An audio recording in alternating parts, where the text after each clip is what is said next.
Hello, hello, hello. My name is Robert. I am the recovery guy, and you have entered into The Fix.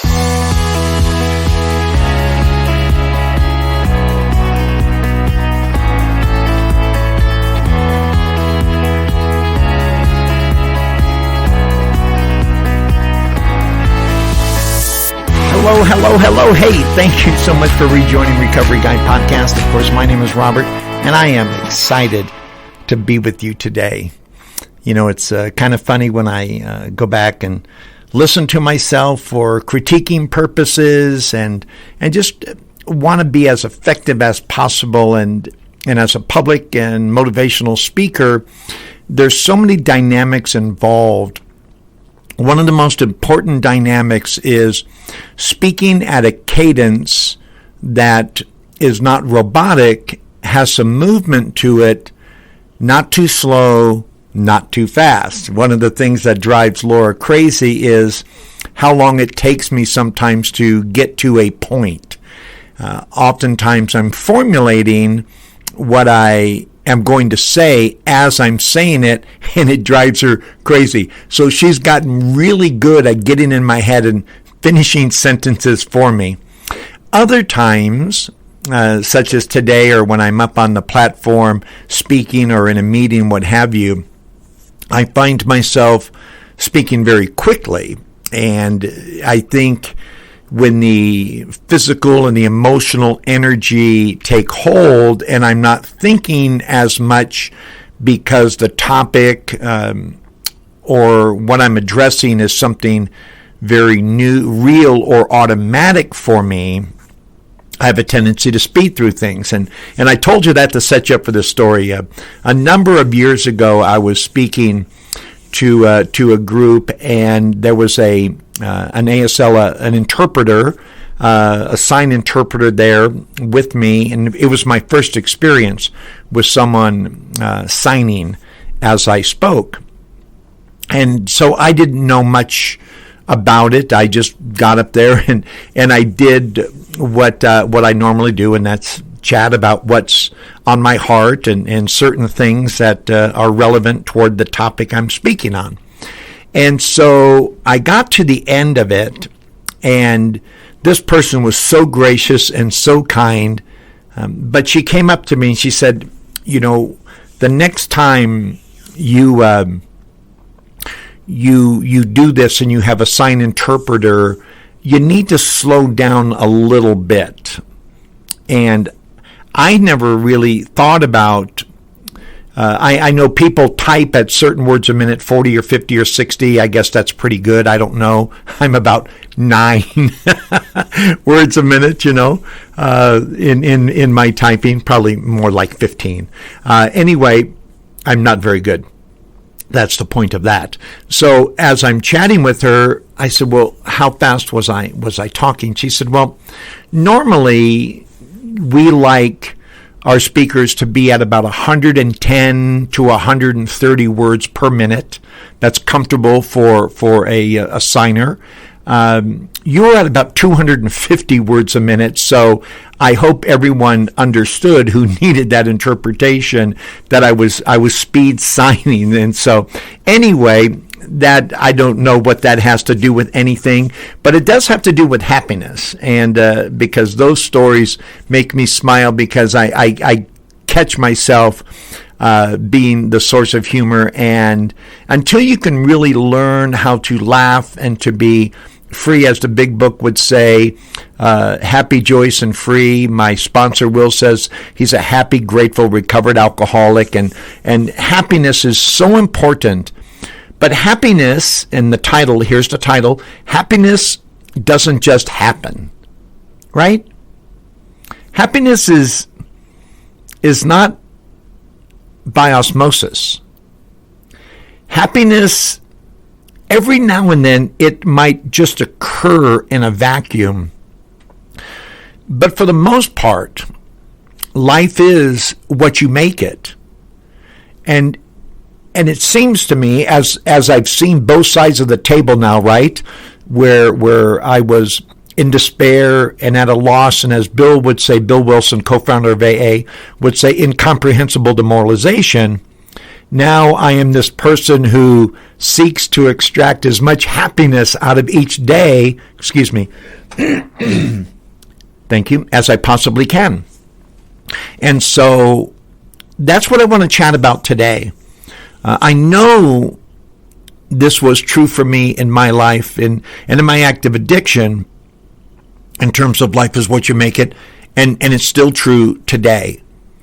And so I love the portion of the Big Book of Alcoholics Anonymous, and if you're not a Big Book person, I suggest that you read it. It's exceptional in its approach to living and thoughts and ideas and things that everyone should incorporate into their life, just like aspects of the Quran or the Hebrew Bible or the Christian Bible or other teachings and readings by Mother Teresa or Gandhi or Napoleon Hill, right? Or Tom Hopkins or Zig Ziglar.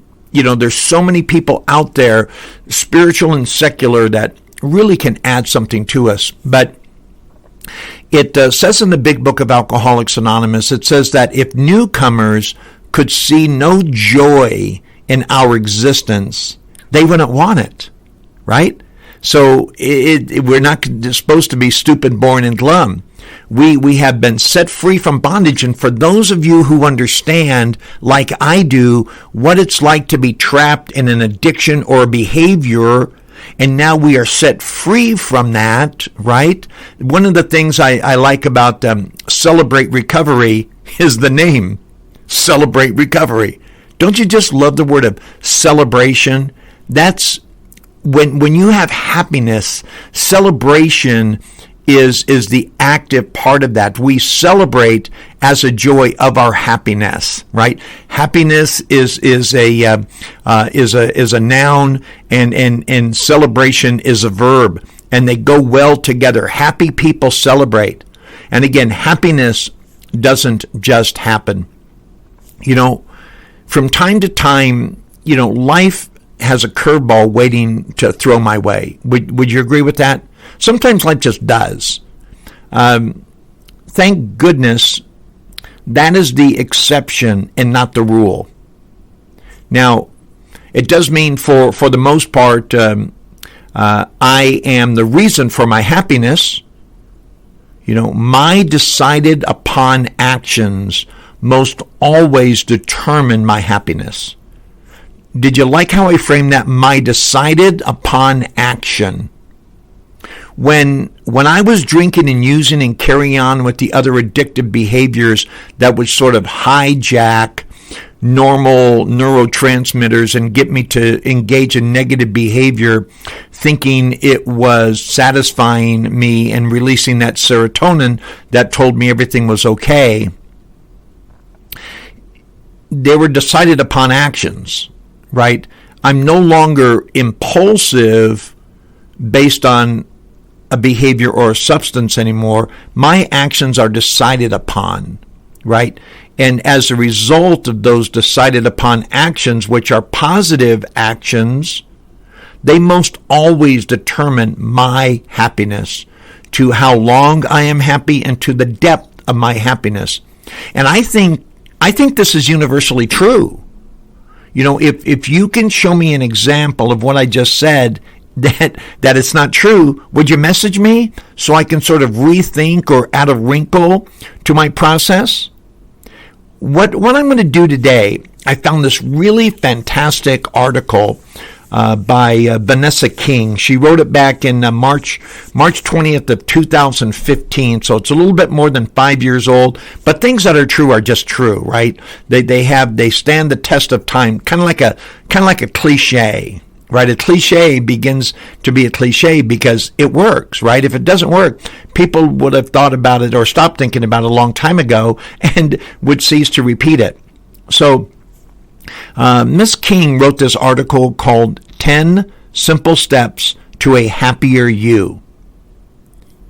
10 Simple Steps to a Happier You.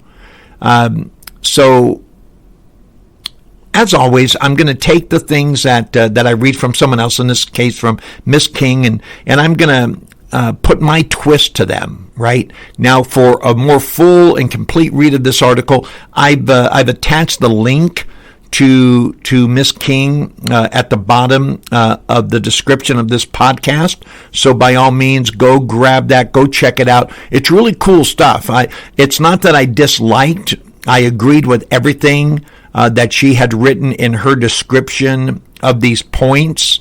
So I'll just do the heading and then the subpoint, but she has some great thoughts on the rest of these. So I really encourage you to go check out what Miss King did, and I think you'll find it. I think you'll discover the reason why I put it on my podcast, right? Because if it's of value, if it's of substance, if I think you and I can learn from it, I want to promote it.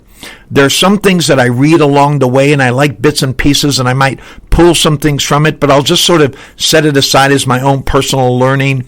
It's not that it's not necessarily worthy or relevant, but it doesn't fit with who Recovery Guy is and the flow and the movement that we're going in the direction of. So let's just take a look at happiness, right? What is happiness? And I love the simple definition of it. It's a state of well-being and contentment. A state of well-being and contentment, a pleasurable or satisfying experience. I like that. It's where I am right now and what I go through in my life. So it's the constant and it's the experiential. I love the yin and the yang of that, right? It's where I am right now as I sit in front of this podcast microphone, and it's what I do as I leave this position and go and live out other aspects of my life. A great 1-2 punch, as it were. But I really love that, a state of well-being and contentment. You know, I was sick, as many of you were sick, and the goal of every sick person would be to get well, right? Sick people need to get well. And I was sick, and today I am well. I have a sense of well-being, and that contentment. Do I want to explore and do other things and grow in life? Sure, of course I do, right? Because, again, Newton's law of motion is that, in gravity, is that we don't coast up hills. So even though I'm content, I'm still pedaling. As Dory would say, just keep swimming, right? Keep swimming. That's what I want to do. Every now and then it's okay to just relax on the plateau, but to really grow and maintain a sense of contentment, I need a satisfying experience and building on those. But contentment I really like because, it was told to me, and I so related to it. My friend Trish, she said, I always wanted to be somebody else doing something else somewhere else. Right? Did you ever feel that way? I lived that way for years. And I knew I was stuck in a rut. And the pain of being in that rut was so strong, so fierce, I tried to hide in so many ways, between drowning in alcohol and immersing myself in drugs and all of the other negative behaviors that attached themselves to me as I went along. Because I was never happy with who I was, what I was doing, or where I was at, regardless of how good the environment was, regardless of how wonderful the people were around me. I was not content. I wanted to be somebody else, doing something else, somewhere else. Well, you know what? Today, in my recovery, and I hope you have gotten to this point, or you're moving in that direction, you're happy with who you're at, with who you are, right? I hope you're happy with who you are. I hope you have progressed in the level of your recovery that you can say, you know what, I'm okay with me. I'm okay with doing what I'm doing, where I am at right now. Right now I'm in my podcast studio. I'm Robert the Recovery Guy. And I'm sharing with you my experience, strength, and hope. This is perfect for me. And I hope where you're at, who you are, doing what you're doing, I hope for this moment it's perfect for you.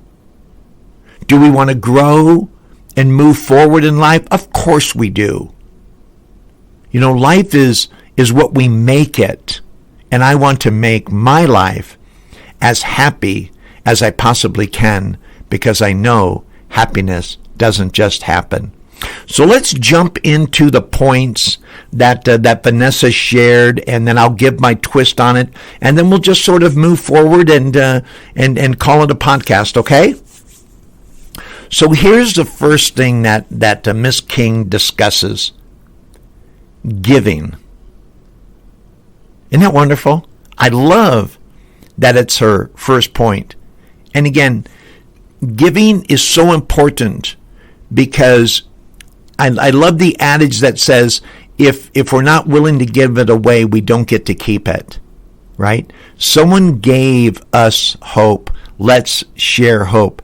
And it's really just doing things for others. The golden rule, right? What Christ said in response to the Pharisees: every major and certainly monotheistic religion and most other types of spiritual approaches to relationship with a power greater than yourself, they'll always tell you to get outside of yourself. Don't you like that? Service is such an integral part of recovery. The 12 steps of Alcoholics Anonymous, the 12th step is having had a spiritual awakening as a result of these steps. We tried to carry this message to alcoholics and to practice these principles in all our affairs. So we're living out our life and we're sharing our experience, strength, and hope. That's what we do. We share our experience, strength, and hope with each other that we might solve our common problem and to help other alcoholics to achieve sobriety. We are giving, we are sharing. Why get something that's of great value and not be so excited that you wouldn't want it to give away? That should be a natural thing. If you're not doing that, if you're hoarding, if you're keeping what you have what Stephen Covey calls a deficiency mentality. You don't think the pie is big enough for everyone to get a slice. So we find ourselves not very happy when someone else is doing well. We almost feel cheated. And when we do get something, we hold on to it as if we own it, where it was really just a gift. So giving is so important. And also, I've said it before, I'll say it again, you can't fill a full cup. So unless I'm willing to become empty, I can never be filled. And I love to be filled, because after a time, stagnant water is not even good to drink, and it begins to smell. So giving it away, keeping it fresh, keeping it real. So Miss King, thank you very much for starting there. The next one is called relating. I love point 2, relating. And it's so much of giving, right? Isn't that what we do when we give? But to relate.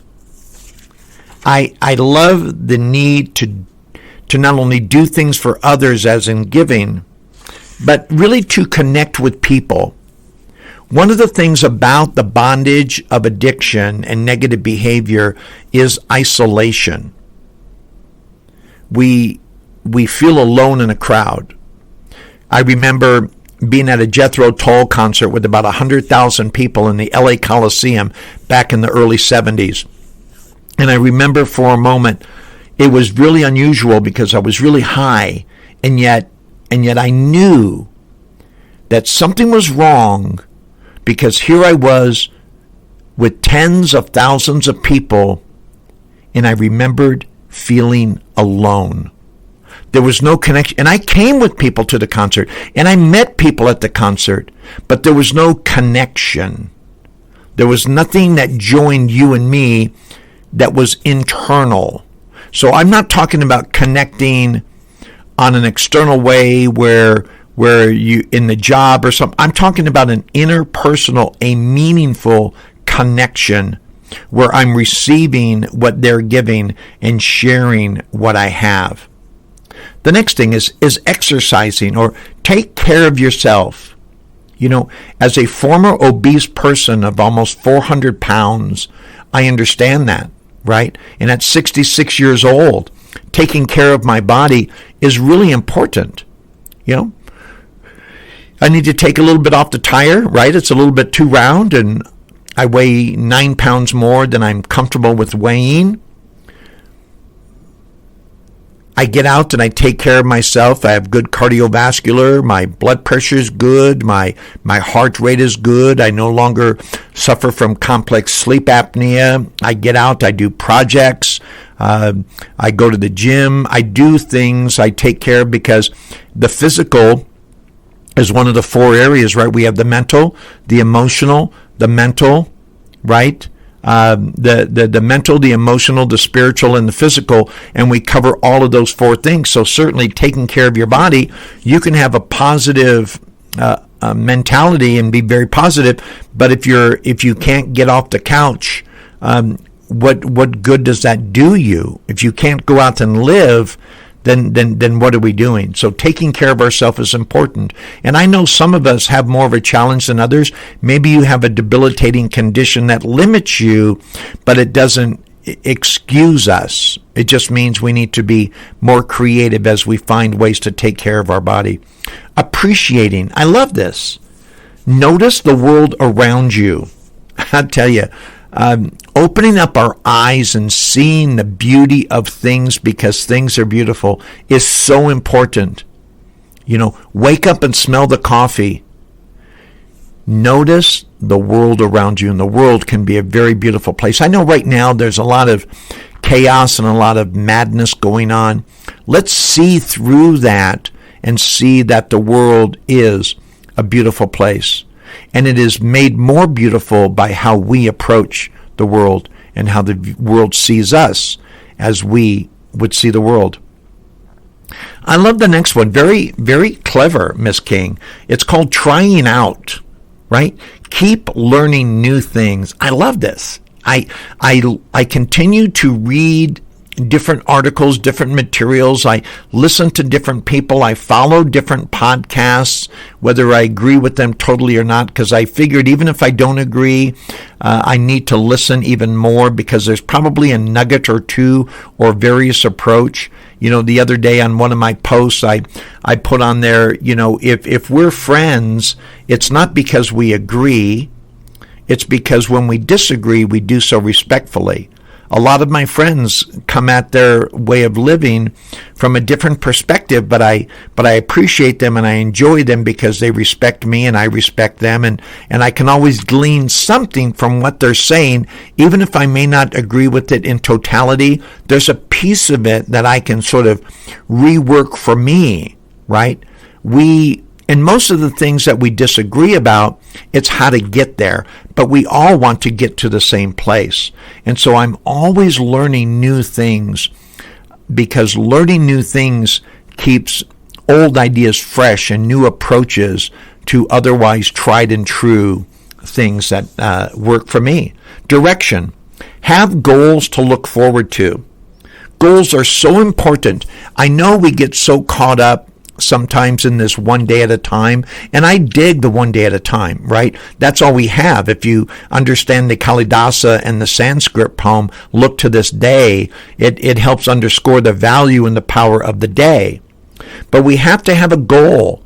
If my goal is to be the best possible version of me today, that's fantastic. But where do I want to be in a week, a month, a year, 5 years? Have those goals, have those plans. Zig Ziglar, by the way, does an incredible goal-setting workshop. There's a lot of people out there that do. I am a Zig Ziglar guy, so you might want to check him out on goals. One thing I love about Zig Ziglar, he'll say, if a goal is not written, it's not a goal, it's a wish. Right? So if you have wishes, put it on paper so it can become a goal and look forward to it. Right? The next one is resiliency. Resilience. I love that. Resilience means to have a layer of protection that doesn't stop us in our tracks. Right? or as Miss King would say, find ways to bounce back. Look for the other side of the coin. Find a way to bounce back. Don't get stuck on the mat. Find a reversal. If you're a wrestler, you'll understand. Find a reversal technique that can flip you from getting ready to be pinned to getting back on top, right, and taking control. Because I understand, I don't know a lot about wrestling, but when you can do that, you actually get points. And the same way in life. So find ways to bounce back. Remember, we have recovered and we're seeking new ways of living. We are no longer victims. We are the victor, right? So find a way to bounce back. There is a way. Sometimes we need to grab onto someone else, say, hey, I'm lost. I'm not sure what I'm going to do. How did you get out of this? Do you know anything like that? How can you help me bounce back and ask for a hand? Because we would give a hand, wouldn't we? So we need to ask for one. Number 8, take a positive approach. Well, that just speaks for itself. It doesn't mean negate truth. Number 8 is emotion. Take a positive approach to the emotion. Don't allow the negativity of what we may be feeling to define what we do. I like that. The emotion is the feeling. Taking a positive approach is a response or an action to that feeling. I can have a negative emotion, but take a positive approach as a result of it. Remember, it's not what they say and it's not what they do, it's how I react. So I need to find a way to bounce back and be resilient in number 7 and take a positive approach to something that might occur that I don't care for. I need to take that negative and take a positive approach to it to flip it. There is another side of the coin, right? I tell people in my training workshops, have you ever seen a one-sided coin? And I pause for a second, and then I give them the answer. Well, of course you haven't. Do you know why? Because there's no such thing as a one-sided coin. Every coin has another side, and it's my responsibility to me and ultimately to you to turn that over to take a positive approach. Number 9 is acceptance. Don't you just love that? Be comfortable with who you are, right? I know acceptance a lot of times, and it can also mean I accept what you do or what you say, or I accept the circumstance. But before I can be comfortable with anything outside of me, I need to learn how to be comfortable and accept me. And I love that in the big book of Alcoholics Anonymous. And at last, acceptance seemed to be the answer to all of my problems. Acceptance. It doesn't mean that something goes away. It just means it's okay for the right here and the right now. And I need to do that on the most interpersonal level with being comfortable with who I am. Please be comfortable with who you are. I know you want to change. I know you want to grow. I know you want to expound on these things that you've learned, and don't we all? But I need to be comfortable in the now with who I am in order to become. Because if I'm not comfortable with who I am right now, it will be a bar against me becoming who I want to be. Because I will take a negative connotation or negative approach to living because I'm just not happy with what I've been given. A lot of times it's because it's my selfish and self-centered nature that keeps me from accepting or being comfortable. It's just not enough. I know what I've got and I can't accept it because I want more. Well, that's okay, but let more come to you. Attraction rather than promotion. And number 10, I like this, and a great way to stop. Be part of something bigger. Don't you love that? Where there is no vision, the people perish. That's a biblical teaching. Where there is no vision, the people perish. Be a part of something that has meaning, that has a result, that causes things to become even greater and more exciting and more loving and more caring. Be part of something bigger. Don't allow the previous thinking that held us captive and in bondage to keep us from being a part of something even greater, something bigger than who we are, something bigger than anything we've known, something so big that it could intimidate us if we had to do it overnight. But piece by piece, step by step, one part, one parcel, one thing at a time, right? It's that, how do you eat an elephant? Well, one bite at a time, right? So don't be a part of the biggest, be a part of something bigger. And along the way, it'll be the biggest thing we've ever done and we were ever a part of. Aren't these great things? I'm so grateful that I came across this article by Miss King, 10 Steps to a Happier You. And again, they'll be in the description at the end of it. You'll find the link to her. So happiness doesn't just happen. As you can see from what Miss King's points are and how I expounded on them, that it's on purpose, like my buddy Jay Shetty and his podcast, On Purpose. If you're not listening to Jay, Jaysshetty, Jay Shetty, On Purpose podcast, go check this guy out. It's fantastic. And it's on purpose, right? So happiness doesn't just happen. It occurs on purpose. And I want you to experience it on purpose. I don't want happiness for you to be a one-time shot where you don't know how to replicate it. That would be a shame. So we give, we relate, we exercise, we appreciate, we try out, we have good direction, we are resilient, we take a positive approach with respect to emotion, we learn acceptance, and we gravitate towards a greater meaning in our life. Isn't that wonderful? I hope you go by that. I hope you like it. I hope you go to recoveryguy.org, sign up for the newsletter, let us know how we can help, encourage you. Look at the other blogs, look at the other podcasts. Let us know what it's going to take for us to go from broken to whole together. My name is Robert, and I am the Recovery Guy.